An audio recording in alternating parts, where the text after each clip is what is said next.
Genesis 3, 1 to 24. The Fall. Now the serpent was more crafty than any other beast of the field that the Lord God had made. He said to the woman, "Did God actually say, 'You shall not eat of any tree in the garden?'" And the woman said to the serpent, "We may eat of the fruit of the trees in the garden, but God said, 'You shall not eat of the fruit of the tree that is in the midst of the garden, neither shall you touch it, lest you die.'" But the serpent said to the woman, "You will not surely die. For God knows that when you eat of it, your eyes will be opened, and you will be like God, knowing good and evil." So when the woman saw that the tree was good for food, and that it was a delight to the eyes, and that the tree was to be desired to make one wise, she took of its fruit and ate, and she also gave some to her husband who was with her, and he ate. Then the eyes of both were opened, and they knew that they were naked. And they sewed fig leaves together and made themselves loincloths. And they heard the sound of the Lord God walking in the garden in the cool of the day. And the man and his wife hid themselves from the presence of the Lord God among the trees of the garden. But the Lord God called to the man and said to him, "Where are you?"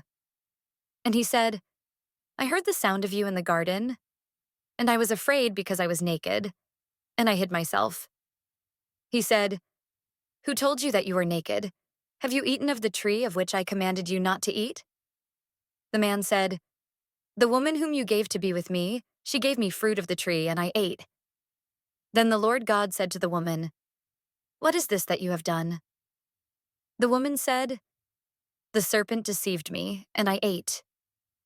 The Lord God said to the serpent, "Because you have done this, cursed are you above all livestock and above all beasts of the field. On your belly you shall go, and dust you shall eat all the days of your life.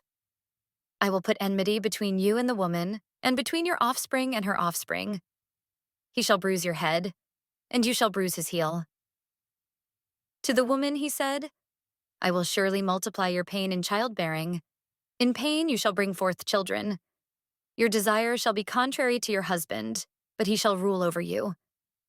And to Adam he said, "Because you have listened to the voice of your wife and have eaten of the tree of which I commanded you, you shall not eat of it. Cursed is the ground because of you. In pain you shall eat of it all the days of your life. Thorns and thistles it shall bring forth for you, and you shall eat the plants of the field. By the sweat of your face you shall eat bread till you return to the ground. For out of it you were taken. For you are dust, and to dust you shall return." The man called his wife's name Eve because she was the mother of all living. And the Lord God made for Adam and for his wife garments of skins and clothed them. Then the Lord God said, "Behold, the man has become like one of us in knowing good and evil. Now, lest he reach out his hand and take also of the tree of life and eat and live forever."